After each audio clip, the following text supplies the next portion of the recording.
Baiklah, hari ini kita akan belajar mengenai pengukuran variabel dalam kerangka konsep. Kemarin kita sudah belajar bagaimana cara merumuskan kerangka konsep dilihat dari tujuan penelitian kita, ya. Nah, jadi setelah kita rumuskan kerangka konsep dari sebuah penelitian yang akan kita teliti, maka kita akan ukur variabel-variabelnya agar mendapatkan hasil penelitian yang maksimal, ya. Nah, kerangka konsep itu terdiri dari beberapa teori, konsep, dan abstrak, ya. Nah, pengukuran variabel dalam kerangka konsep itu terbagi menjadi dua. Jadi ada definisi konseptual dan definisi operasional. Ada definisi konseptual dan definisi operasional, ya. Oke, kita lihat dulu tentang definisi konseptual, ya. Definisi konseptual atau teori dari variabel-variabel yang terdapat dalam kerangka konsep. Nah, definisinya berasal dari literatur atau kepustakaan dan bukan dibuat oleh peneliti sendiri. Jadi, sebelum kita mau membuat tabel definisi operasional atau DO, kalau di bab 3 itu ada tabel definisi operasional. Nah, kita harus membuat dulu definisi konseptualnya.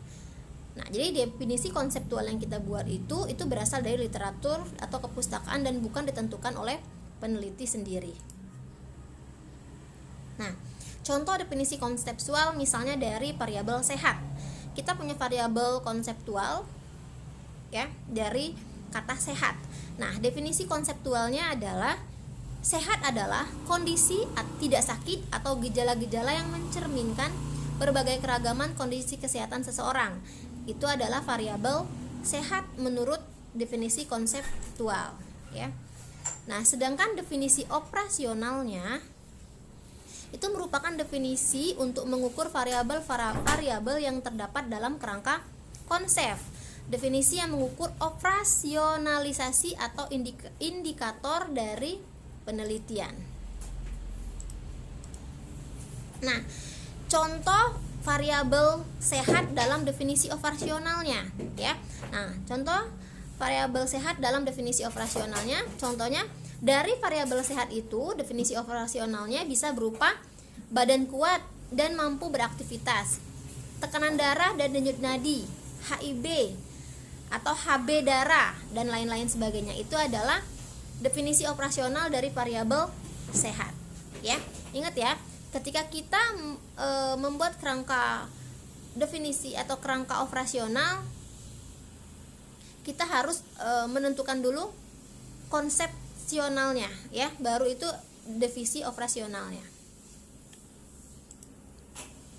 Oke. Nah, di sini Ibu sudah ada tugas, ya, bagaimana cara melakukan atau membuat definisi konseptual dan definisi operasional dari kerangka konsep di bawah ini. Nah, misalnya kita punya, ya, variabel independen dan variabel dependent, ya. Kemarin kita sudah belajar kan bagaimana cara menentukan variabel dependennya dan variabel independennya. Nah, variabel independen ini, ya, yang kita buat ke dalam variabel konseptual dan variabel operasional. Nah, di sini Ibu punya contoh variabel independennya adalah pendidikan, pengetahuan, pendapatan, dan ketersediaan waktu. Nah, sedangkan variabel dependent adalah perilaku pemberian ASI, ya.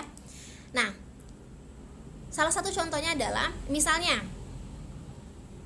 variabel perilaku pemberian ASI. Nah, variabel perilaku pemberian ASI berarti ini adalah variabel dependent, ya. Nah, di sini kita akan membuat definisi konseptualnya. Jadi pengertian dari pemberian ASI, ya. Pengertian dari pemberian ASI. Nah, pengertian dari pemberian ASI di sini itu adalah teori dari buku sumber. Jadi bukan teori dari keinginan peneliti. Contohnya gini, perilaku pemberian ASI yaitu praktek menyusui yang dilakukan oleh seorang ibu kepada anaknya. Nah, itu adalah definisi konseptual, ya. Nah, sedangkan definisi operasionalnya adalah cara mengukur perilaku pemberian ASI. Jadi sudah ada konsepnya. Nah, definisi operasionalnya adalah kita bisa menggunakan ibu memberikan ASI atau tidak, frekuensi ibu dalam memberikan ASI, kemudian cara ibu dalam memberikan ASI. Nah, itu adalah salah satu contoh ya. Nah, berikutnya silakan kalian baca slide-nya. Ibu sudah menuliskan atau mencontohkan dari variabel independen tadi, bagaimana cara menentukan definisi operasional dan definisi konseptualnya. Baiklah, itu saja dari Ibu. Assalamualaikum warahmatullahi wabarakatuh. Terima kasih.